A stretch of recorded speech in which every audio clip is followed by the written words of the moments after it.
Hello, myself Jagdamba Singh. Welcome in political science class. We are continuing chapter number 1, what is democracy and why democracy. And this is the second part. इससे previous video में हम लोगों ने discuss किया था what is democracy, और आज हम लोग देखने वाले हैं उसके फीचर्स को। उसमें से पहला फीचर जो है वो है major decisions by elected leaders.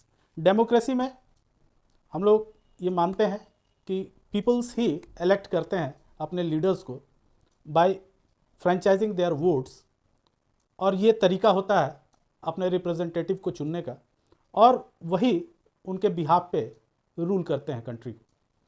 तो यहाँ हम लोग देख रहे हैं कि मेजर डिसीजंस जो लिए जाते हैं एक कंट्री के लोगों के लिए, दे आर इलेक्टेड लीडर्स। वो लीडर्स जो हैं they should be elected leaders, यानी कि पब्लिक के द्वारा चुने गए लीडर्स होने चाहिए।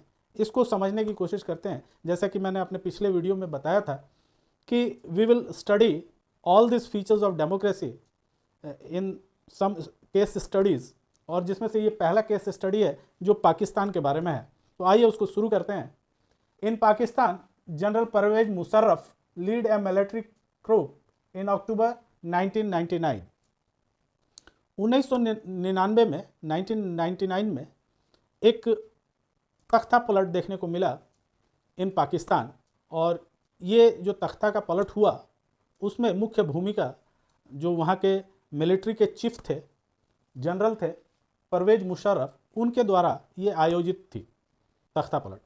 और उस समय जो प्राइम मिनिस्टर थे वो एक डेमोक्रेटिकली चुने हुए प्राइम मिनिस्टर थे, और उनका नाम था नवाज शरीफ। उनको परवेज मुशर्रफ जब तख्ता पलट के बाद उन्होंने सत्ता संभाली तो उनको जेल में डाल दिया गया, नवाज शरीफ।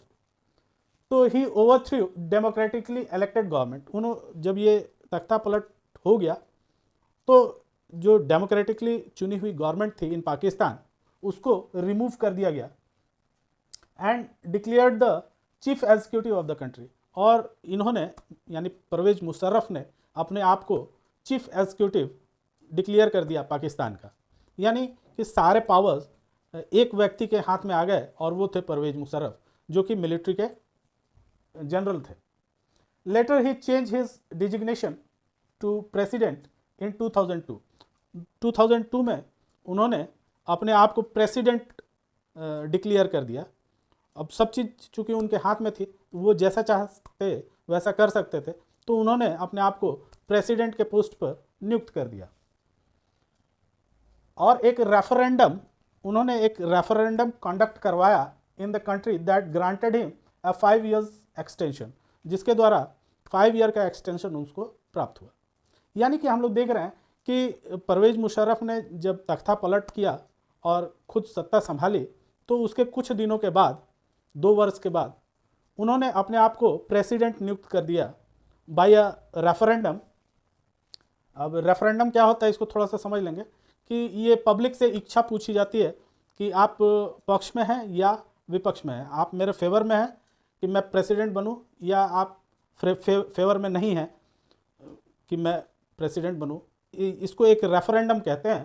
तो उन्होंने एक रेफरेंडम कंडक्ट करवाया इन पाकिस्तान इन 2002, और उसमें उन्होंने अपने आप को 5 years के लिए प्रेसिडेंट घोषित कर दिया। यानी कि उन्होंने खुद को प्रेसिडेंट बनाने के लिए एक पब्लिक को दिखाने के लिए एक रेफरेंडम कंडक्ट करवाया, और अंततः वो प्रेसिडेंट बन गए। Pakistani media, human right organisation and democratic activist say that the referendum was based on malpractice and fraud. अब ये जो रेफरेंडम कंडक्ट करवाया गया था उसके विषय में पाकिस्तानी मीडिया और जो ह्यूमन राइट ऑर्गेनाइजेशंस होती हैं और जो डेमोक्रेटिक एक्टिविस्ट होते हैं, इन लोगों के द्वारा इसे एक माल प्रैक्टिस और फ्रॉड की संज्ञा दी गई। यानी कि उन लोगों ने बताया कि ये जो है एक डेमोक्रेटिक वे नहीं है टू मेक अ प्रेसिडेंट, जैसा कि कॉन्स्टिट्यूशन में कहा गया है पाकिस्तान के, उस ढंग से ये रेफरेंडम नहीं कंडक्ट करवाया गया। जनरली ये एक माल प्रैक्टिस है, इसके अलावा कुछ भी नहीं है, और ये सरासर परवेज मुशर्रफ ने फ्रॉड किया है पाकिस्तान की जनता के साथ। तो हम लोग देख रहे हैं कि वो जो परवेज मुशर्रफ जो एक आर्मी के जनरल थे, उन्होंने किस तरह से एक डेमोक्रेटिकली चुनी हुई गवर्नमेंट जो वहाँ काम कर रही थी उसको सत्ते से बेदखल कर दिया और खुद सत्ता संभाल लिया, और 2 साल बाद एक नाम का रेफरेंडम कंडक्ट करवाया और अपने आप को प्रेसिडेंट भी घोषित कर दिया 5 साल के लिए। और इसमें काफ़ी चर्चाएं भी हुई, जैसा कि हम लोगों ने पढ़ा कि मीडिया और ह्यूमन राइट्स और डेमोक्रेटिक एक्टिविस्ट जो थे उस समय, उन लोगों ने इसका विरोध भी किया और लोगों को बताने की भी कोशिश की कि ये रेफरेंडम और कुछ नहीं, माल प्रैक्टिस और फ्रॉड है। तो ऐसा कैसे संभव हुआ? क्या उन्होंने कोई संविधान में संशोधन भी किया? उसको हम लोग आइए समझते हैं। इन अगस्त 2002 Parvez Musharraf amended the constitution. He bring a legal framework order, और इसके द्वारा उन्होंने पाकिस्तान के कॉन्स्टिट्यूशन में अमेंडमेंट्स किए। अकॉर्डिंग टू दिस ऑर्डर, ये जो लीगल फ्रेमवर्क का ऑर्डर था उसके द्वारा the president can dismiss the national and provisional assembly. जो प्रेसिडेंट होगा, जो अमेंडमेंट्स हुए थे उसके अनुसार जो प्रेसिडेंट होगा यानी परवेज मुशर्रफ, जो प्रेसिडेंट होगा पाकिस्तान का, he will have the power to dismiss the national and the provisional assembly anytime. यानी कि कभी भी परवेज मुशर्रफ चाहते तो नेशनल और प्रोविजनल असेंबली को डिसमिस कर सकते थे। ये पावर अमेंडमेंट के बाद परवेज मुशर्रफ के हाथ में आ गई। The work of the civilian cabinet is supervised by the national security council which is dominated by military officers. उन्होंने प्रोविजनल असेंबली और नेशनल असेंबली के ऊपर एक नेशनल सिक्योरिटी काउंसिल का गठन किया, जिसका काम था कि इन पे निगाह रखे और इसमें मिलिट्री ऑफिसर्स होते थे।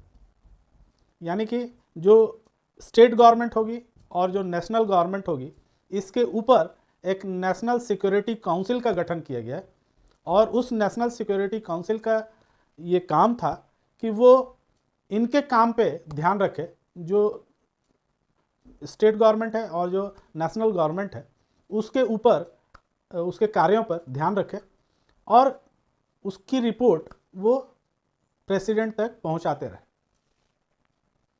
After passing this law, election were held to the national and provisional assembly. जो डेमोक्रेटिकली चुनी गई सरकार थी, जिसको 1999 में परवेज मुशर्रफ ने उसको एक तख्ता पलट के द्वारा हटा दिया था और नवाज शरीफ को जेल में डाल दिया था। तो अब फिर से उन असेंबलीज़ का चुनाव होना था, स्टेट्स में चुनाव होने थे और नेशनल लेवल पे चुनाव होने थे। यानी कि सारा प्रबंध उन्होंने कॉन्स्टिट्यूशन में अपने को श्रेष्ठ बना दिया था और अब वो इलेक्शन कॉन्टेस्ट कराने जा रहे थे। So Pakistan has elections, elected representative have some power. अब किसी तरह 2002 में पाकिस्तान में एक इलेक्शन कंडक्ट करवाया गया और elected representative have some powers, और इलेक्टेड रिप्रेजेंटेटिव जो स्टेट के स्तर पे थे और जो नेशन के स्तर पे थे उनको के पास कुछ पावर्स आ गए। But the final power rest with the military officers and general Pervez Musharraf himself.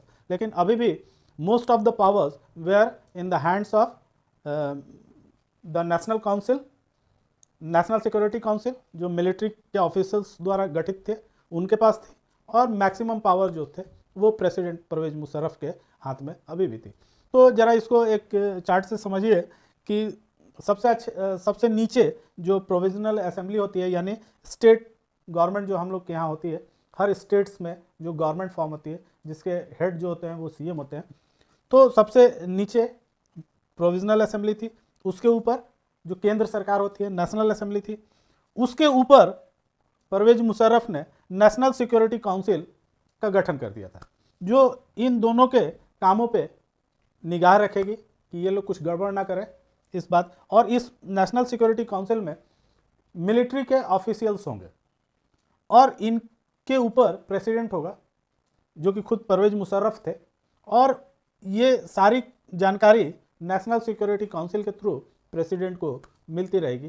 तो मोस्ट ऑफ द पावर, इन लोग को भी थोड़ा थोड़ा पावर मिला, but most of the power lies in the hands of national security council, जिसमें मिलिट्री ऑफिसर्स होते थे, और प्रेसिडेंट के हाथ में सारे पावर्स चले गए। यानी कि ये इस अमेंडमेंट के बाद परवेज मुशर्रफ जो थे वो अगले इलेक्शन तक बिल्कुल सेफ हो गए और उनको कोई डिस्टर्ब करने वाला नहीं था। तो हम लोग ये देख रहे हैं कि किस तरह परवेज मुशर्रफ ने संविधान में संशोधन करके अपने मुताबिक सारी चीज़ों को मोल्ड कर दिया था कॉन्स्टिट्यूशन को। बहुत सारे ऐसे कारण हैं जिसके द्वारा हम ये कह सकते हैं कि परवेज मुशर्रफ के रिजीम में एक डेमोक्रेटिक फॉर्म ऑफ गवर्नमेंट नहीं थी। तो आइए देखते हैं कि there are many reasons why Pakistan under general Musharraf should not be called a democracy. उसको डेमोक्रेसी नहीं कहा जा सकता। क्यों नहीं कहा जा सकता? People may have elected their representative to the national and the provisional assembly but those elected they are not really the rulers.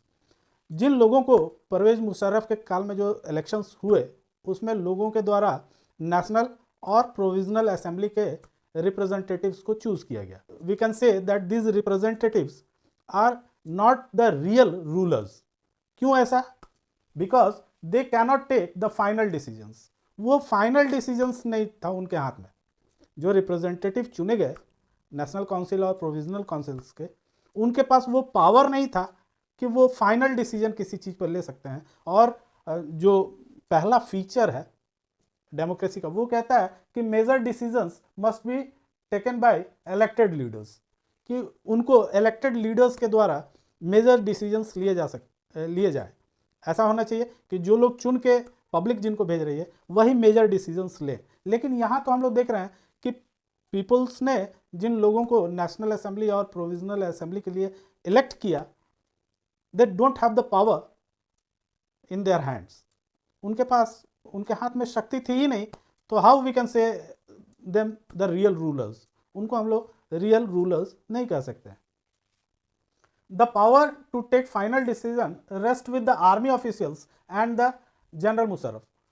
सारे डिसीजंस तो अंततः जो आर्मी ऑफिशियल्स थे, जो नेशनल काउंसिल बनाई गई थी उसके जो सदस्य थे, जो आर्मी ऑफिशियल्स थे, उनके हाथ में सारे पावर्स थे।